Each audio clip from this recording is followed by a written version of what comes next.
Medina നഗരം, ചൂടുള്ള മരുഭൂമി, വെള്ളം വളരെ വിലപിടിപ്പുള്ളൊരു വസ്തു.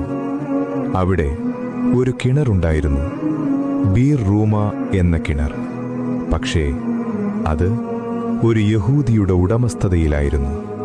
അവൻ വെള്ളം വലിയ വിലയ്ക്ക് വിറ്റു. പാവപ്പെട്ട മുസ്ലിംകൾക്ക് വെള്ളം വാങ്ങാൻ പോലും ബുദ്ധിമുട്ടായി.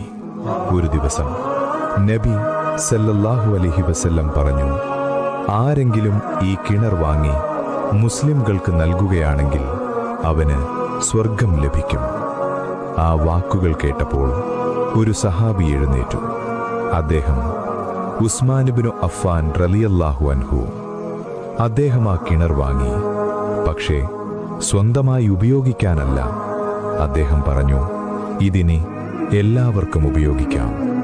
അന്നു മുതൽ മദീനയിലെ ദരിദ്രർക്കും യാത്രക്കാർക്കും കുട്ടികൾക്കും ആ കിണറിൽ നിന്ന് വെള്ളം സൗജന്യമായി ലഭിച്ചു. ഒരു കിണർ, ഒരു ദാനം. പക്ഷേ അത് ഒരു നഗരം രക്ഷിച്ചു. ഇന്നും ആ കിണർ മദീനയിൽ നിലകൊള്ളുന്നു. ആ ദാനം ഇന്നും ഉസ്മാൻ റളിയല്ലാഹുവിന്റെ നന്മകളിൽ ചേർക്കപ്പെടുന്നു. ഇതാണ് സദഖ ജാരിയ, മരിച്ചാലും നന്മ അവസാനിക്കാത്ത ദാനം. ഇന്ന് നമ്മൾ ചോദിക്കേണ്ട ഒരു ചോദ്യം: നമ്മൾ മരിച്ച ശേഷം നമ്മുടെ പേരിൽ നന്മ തുടരുന്ന എന്തെങ്കിലുമുണ്ടോ?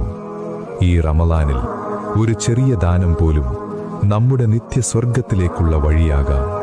അല്ലാഹു നമ്മുടെ ദാനങ്ങൾ